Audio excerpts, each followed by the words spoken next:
ஹரே கிருஷ்ணா.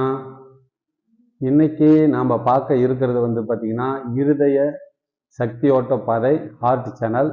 இந்த ஹார்ட் சேனலில் இருக்கக்கூடிய பஞ்சபூத புள்ளி எந்தெந்த இடத்துல இருக்குது அப்படின்னு நாம் இன்னைக்கு பார்க்கலாம். அதுக்கு முன்னாடி பார்த்தீங்கன்னா இந்த சேனலை பற்றி நம்ம கொஞ்சம் டீட்டெயில் தெரிஞ்சுக்கலாம். இந்த இருதய சக்தி ஓட்ட பாதை பார்த்தீங்கன்னா இன்னா பெண் தத்துவம். இந்த உறுப்பு பார்த்தீங்கன்னா சிறுகுடலோட இணையுது. இந்த ஹார்ட்டும் சிறுகுடலும் இணையுது. இது நெருப்பு மூலகத்துல நெருப்பு பூதத்தில் இருக்கு. இதுக்கு அடுத்தது பார்த்தீங்கன்னா இந்த உறுப்பு ஏதாவது தொந்தரவு ஏற்படும் போது வெளிப்புற உணர்வு உறுப்பு, அதாவது வெளியில் ஏதாவது சிம்டம்ஸ் காமிக்கிறதுக்கு பார்த்தீங்கன்னா நாக்கில் தான் காமிக்கும். நாக்கு வெளிப்புற உணர்வு உறுப்பு. இது காலையில் 11 to 1 தன்னைத்தானே புதுப்பிச்சுக்கும். அந்த டைமில் பார்த்தீங்கன்னா சக்தி இந்த ஹார்ட் சேனலில் ரொம்ப அதிகமாக இருக்கும். இந்த சமயத்தில் நம்ம ரொம்ப கத்துறதோ சண்டை போடுறதோ டென்ஷன் ஆகுறதோ தயவு செஞ்சு கூடாது.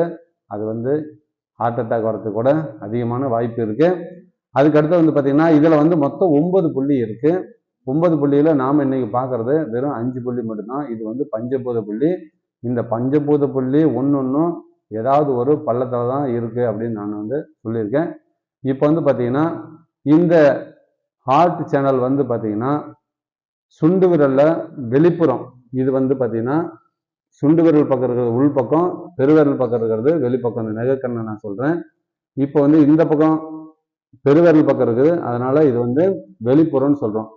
சுண்டு விரல் நெகக்கண்ணுக்கு கீழே வெளிப்புறத்தில் 0.1 சுன் கீழே இருக்கக்கூடியது H9. H9 அப்படின்னா ஹார்ட் 9 அர்த்தம். இது வுட் பாயிண்ட். அதுக்கு அடுத்தது பார்த்தீங்கன்னா ஃபயர் பாயிண்ட். அப்படியே நேராக இந்த பக்கம் மேல் பக்கத்தில் கீழ்ப்பக்கம். இது இன் சேனல்னா கீழ்ப்பக்கம். அப்படியே நேராக வந்தீங்கன்னா இந்த 2 விரலும் எலும்பு, சுண்டு விரல் எலும்பு மோதிர விரல் எலும்பு ரெண்டும் அப்படியே வரும். 2 ஒன்னா சேர்ற இடம்.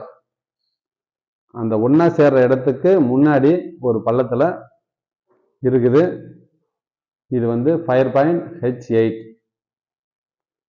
அதுக்கப்புறம் அப்படியே நேர கீழே வந்தீங்க அப்படின்னா இந்த மணிக்கட்டு ரேகையில கரெக்டா மணிக்கட்டு ரேகையில இந்த இடத்துல இருக்கிறது H7 எர்த் பாயிண்ட். பாருங்க இந்த இடத்துல இருக்க தெரியுதா எர்த் பாயிண்ட். அப்படியே 1.5 சுண்ணு கீழே வந்தீங்கன்னா நேரா அப்படியே 1.5 சுண்ணு கீழே வந்தீங்கன்னா மெட்டல் பாயிண்ட். 1.5 சுண்ணு அப்படியே கீழே வந்தீங்கன்னா மெட்டல் பாயிண்ட். அப்படியே நீங்க மேலே வந்தீங்கன்னா பாருங்க இது கை இப்படி முறுக்கிட்டு இருக்கும், கொஞ்சம் கன்ஃபியூஸா இருக்கும். பாருங்க இப்படி வச்சு பார்த்தீங்கன்னா தெரியும் அழகா. இங்க வுட், ஃபயர், எர்த், மெட்டல். அப்படியே நேர மேலே வந்தீங்கன்னா இது வாட்டர் பாயிண்ட். இந்த முழங்கை மடிப்பு ரேகையில இந்த வெளிப்புற கார்னர்ல இருந்து பாருங்க ஒரு சுண்ணு உள்ள அடையாளம் நீங்க தெரிஞ்சுக்கலாம். இதுக்கு நேரா வந்தீங்க அப்படின்னா இந்த இடத்துல இருக்கும். இங்க அழுத்தி பார்த்தீங்கன்னா கொஞ்சம் வலி உணர்வு தெரியும். இந்த இடம் கரெக்டா பார்த்தீங்கன்னா இந்த இடம் பார்த்தீங்கன்னா H3 பாருங்க, H9, H8, H7, H4, H3. இது பஞ்சபூத புள்ளி. நல்லா நீங்க திரும்ப திரும்ப சொல்லி நீங்க பழகிக்காங்க. H9 would point, H8 fire point. இது பாருங்க H7 earth point, H4 metal point, H3 water point. இந்த பஞ்சபூத புள்ளியை நீங்க நல்லா உங்க கையில நீங்க இதே மாதிரி மார்க் பண்ணி கூட பார்க்கலாம். இது உங்களுக்கு ஏதாவது சந்தேகம் ஏற்படுதுன்னா என்னுடைய ஃபோன் நம்பர் நீங்க அங்கே கொடுத்துருக்கேன். நீங்க பார்த்துட்டு எனக்கு கால் பண்ணி நீங்க எந்த நேரம் வேணாலும் கேட்கலாம். நான் கண்டிப்பாக உங்களுக்கு அதை விளக்கம் கொடுக்குறேன். இன்னும் நான் படத்தோட நான் உங்களுக்கு விளக்கம் கொடுப்பேன். இப்போ இந்த வீடியோவில் போடுறதுக்கு அது சாதகமாக இல்லை.